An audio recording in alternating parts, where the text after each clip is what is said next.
welcome to chapter 1 of Frindle. By the way, I just ate something that's like a food. Something that colored my teeth for some reason. So that's if I have red teeth, that's why. Anyway, so I'm gonna be reading Frindle for you guys by Andrew Clements. And before we start the book, this is the very first picture. So I just want to show you to it. It says Nick at age 2 months. So he's 2 months old right here. Okay, so it's Frindle by Andrew Clements. So I probably already said that, but whatever. Let's get straight into it. So let's find it. Alright. Chapter 1, Nick. If you ask the kids and teachers at Lincoln Elementary School to make 3 lists, all the really bad kids, all the really smart kids, and all the really good kids, Nick Allen would not be on any of them. Nick deserved a list of all his own, and everyone knew it. Was Nick a troublemaker? Hard to say. One thing was for sure, Nick Allen had plenty of ideas, and he knew what to do with them. One time in 3rd grade, Nick decided to turn Miss Deaver's room into a tropical island. What kid in New Hampshire isn't ready for a little summer in February? So February, is that right? Yeah. So he first got everyone to make small palm trees out of green and brown construction paper and taped them onto the corner of each desk. Miss Deaver had only been a teacher for about 6 months, and she was delighted. That's so cute. The next day, all the girls wore paper flowers in their hair, and all the boys wore sunglasses and beach hats. Miss Deaver clapped her hands and said, "It's so colorful." That day, after Nick turned the classroom thermometer up to about 90 degrees, with a little screwdriver he had brought from home, all the kids changed into shorts and t-shirts with no shoes. And when Miss Deaver left the room for a minute, Nick spread about 10 cups of fine white sand all over the classroom floor. Miss Deaver was surprised again at just how creative her students could be. But the sand got tracked out into the hallway where Manny, the custodian, did not think was creative at all. He stomped right down to the office. The principal followed the trail of sand. When she arrived, Miss Deaver was teaching the hula to some kids near the front of the room, and a tall, thin, shirtless boy with chestnut hair was just spiking a Nerf volleyball over a net made from 6 t-shirts tied together. The 3rd grade trip to the South Seas ended, suddenly. But that didn't stop Nick from trying to liven things up at Lincoln Elementary.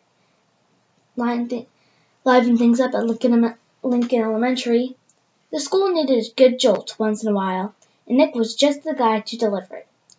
About a year later, Nick made the great blackbird discovery. One night he learned on a TV show that red-winged blackbirds give this high-pitched chirp when a hawk or some other danger comes near. Because of the way the sound travels, the hunter bird can't tell where the high-pitched chirp is coming from. The next day during silent reading, Nick glanced at his teacher, and he noticed that Mrs. Avery's nose was curved, kind of like the beak of a hawk. So Nick let out a high, squeaky blackbird peep.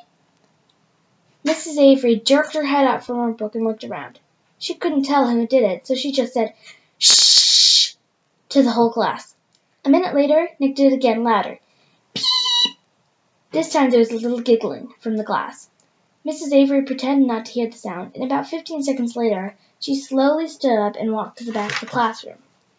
Without taking his eyes off the book and without moving at all, Nick put his heart and soul into the highest and most annoying chirp of all. Peep! Mrs. Avery pounced. "Janet Fisk, you stop that this instant!" Janet, who was sitting 4 rows away from Nick, promptly turned white, and then bright crimson. "But it wasn't me. Honest." There was a catch in Janet's voice, as if she might cry. Mrs. Avery knew she had made a mistake, and she apologized to Janet. Someone is asking for trouble," said Mrs. Avery, looking more like a hawk every second. Nick kept reading and didn't make a peep. At lunchtime, Nick talked to Janet. He felt bad that Mrs. Avery had pounced on her.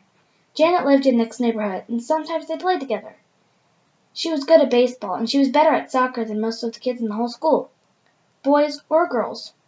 Nick said, "Hey, Janet, I'm sorry you got yelled at during reading. It was my fault. I was the one who made the sound." You did? Said Mrs. Janet. But how come Mrs. Avery thought it was me?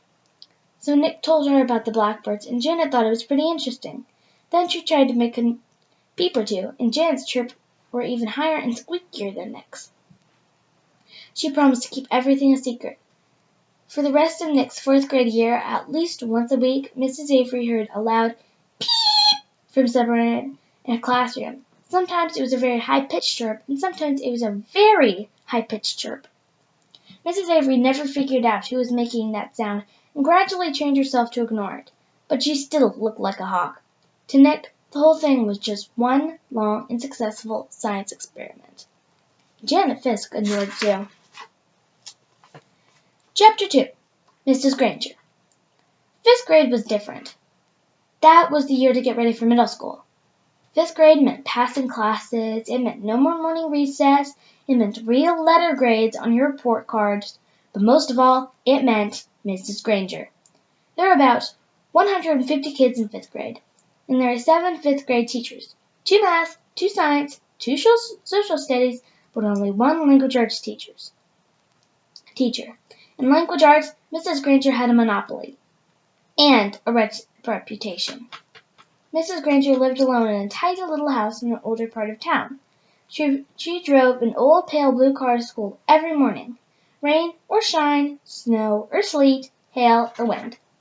She had a perfect attendance record that stretched back farther than anyone could remember.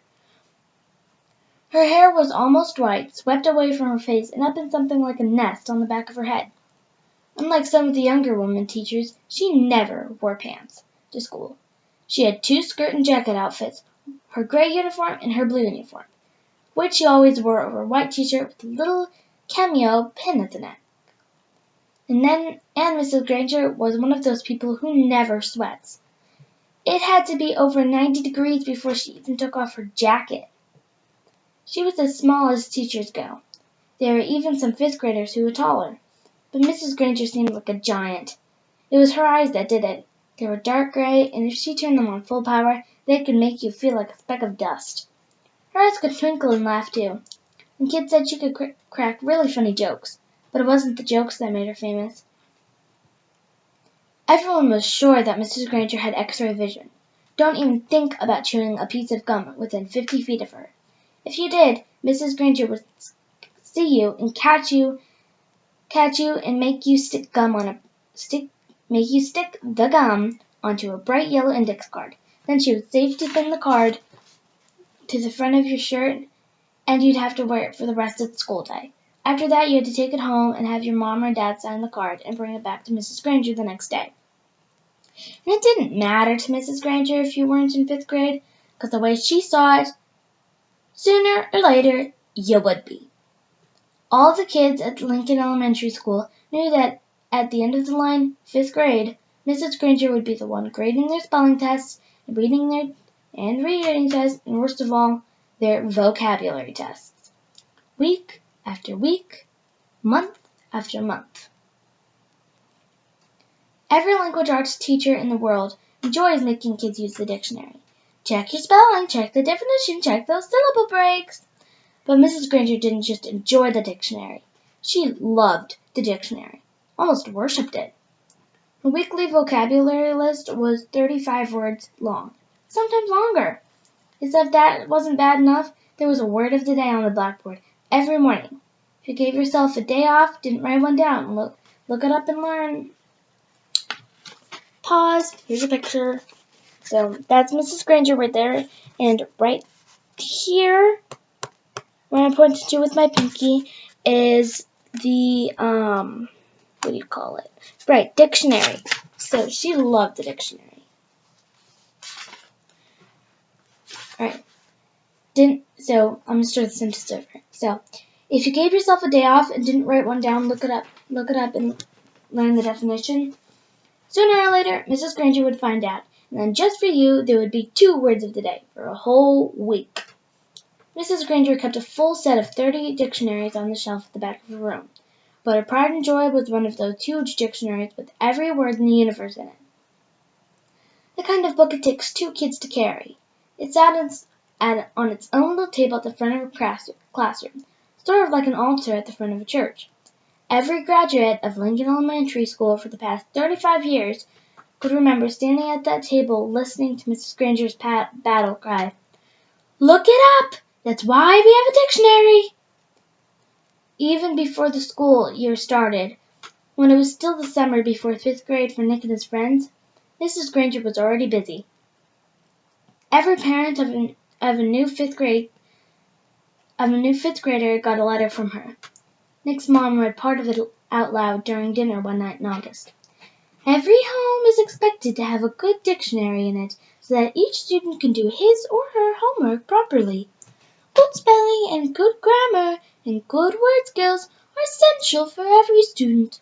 Clear thinking requires a command of the English language, and 5th grade is the ideal time for every girl and boy to acquire and expand vocabulary." And then there was a list of the dictionaries that Mrs. Granger thought would be acceptable for home study. Mrs. Allen said, "It's so nice to have a teacher who takes her work this seriously." Nick groaned and tried to enjoy the rest of his hamburger, but even watermelon for dessert didn't cheer him up much. Nick had no particular use for the dictionary. He liked words a lot, and he was good at using them, but he figured that he got all of the words he needed just by reading, and he read a lot. When Nick ran into a word he didn't know, he asked his brother or his dad, whoever was handy, what it meant, and if they knew, they'd tell him, but not Mrs. Granger. He had heard all about her, and he had seen 5th graders in the library last year, noses stuck in their dictionaries, frantically trying to finish their vocabulary sheets before English class. It was still a week before school, and Nick already felt like 5th grade was going to be a very long year. Alright, that's the end. Don't forget to tune in for next time. And by the way, I'm Lizzie, so just so you know. Alright, bye. See you next time. How do you turn this thing off?